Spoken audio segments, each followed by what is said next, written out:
Residents from Mogale City along Gauteng's Westrand are up in arms again, up against illegal mining companies in the area. The community claims that formal mining is working with illegal miners to make a profit. As a result, they've blocked the community from benefiting from employment and other business opportunities there. About a year ago, the community shut down the area after 8 women were gang raped by suspected illegal miners. Nqobile Madlala is part of our team in that community for us once again today, and she joins us now live. How bad is the shutdown looking, Nqobile?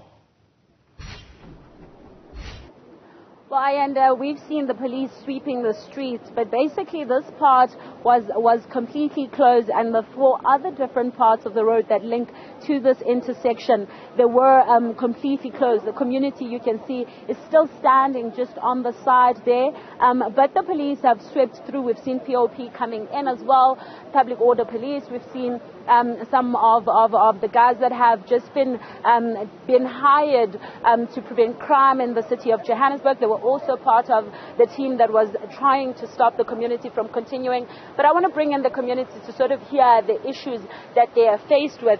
I mean, Karabo, we've seen how the police have responded, but I suppose some of the issues that you have is that you want the police to start working in the community. Tell us a bit about the issues that the community is facing.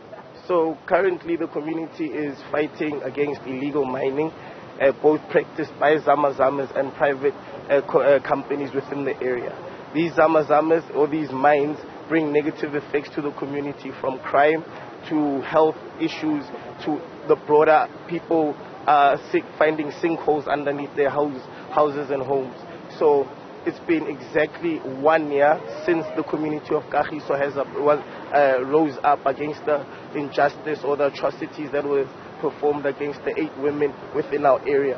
And we went and we ultimately brought attention to everyone within the community and the broader community that we in our area suffer a lot of crime, a lot of rape, a lot of murder, a lot of people getting robbed in and around the area, and it's all because of dams that are here, because they attract illegal miners, and illegal miners, to protect their territory, bring in big weapons and machinery.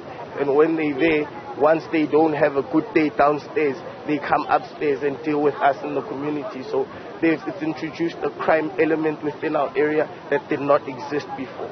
So that's our main issue, that we are fighting illegal mining, both community, Zamazamas, and private companies. Can I mention who these private companies are?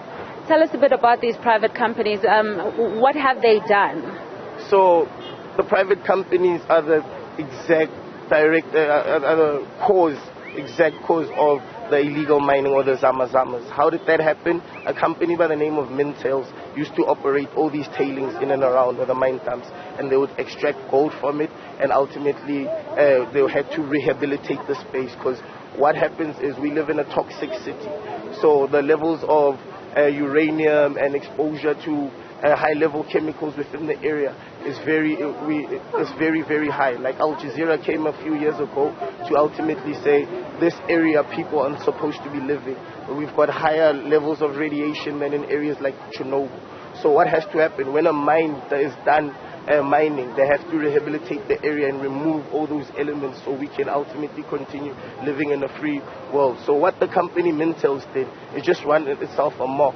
The management was spending the money, and the company ultimately went into bankruptcy. And what that led to them just running away with the 450 million rand from the DMR for rehabilitation, and they just left it like that.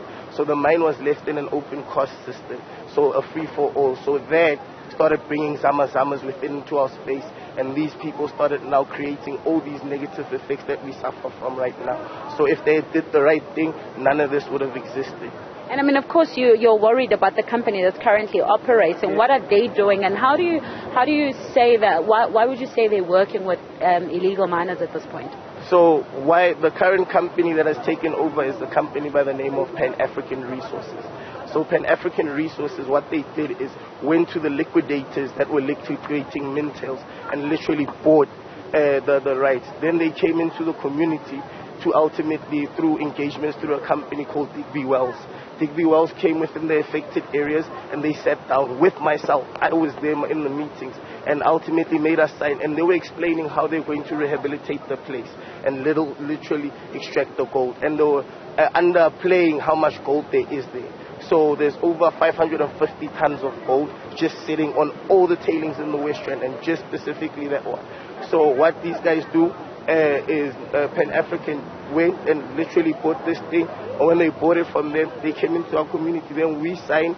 Then they took these very signatures, because when we were sitting in the meetings, we as the community kept on telling them, we don't want these mines. They cause this, they do this to us, and what you call it. Then why are they sending a consulting company? Could you please send Pan-Africa? Could you please bring the DMRE? Could you please then engage us as a community and ultimately sit us down? They talked about things like SOPs that are going to be signed and whatnot, and none of that happened. So what they did is took that, started mining, opened up operations that did not hire anyone from the community and no companies. Instead, they're still using the illegal miners, because it's cheaper for them to ultimately to not hire labor and use zamas to go down, extract the gold, and they just buy the gold from them.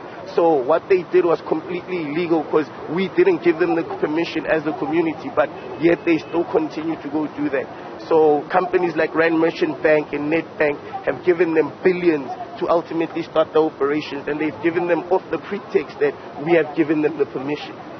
Thank you very much for speaking to us.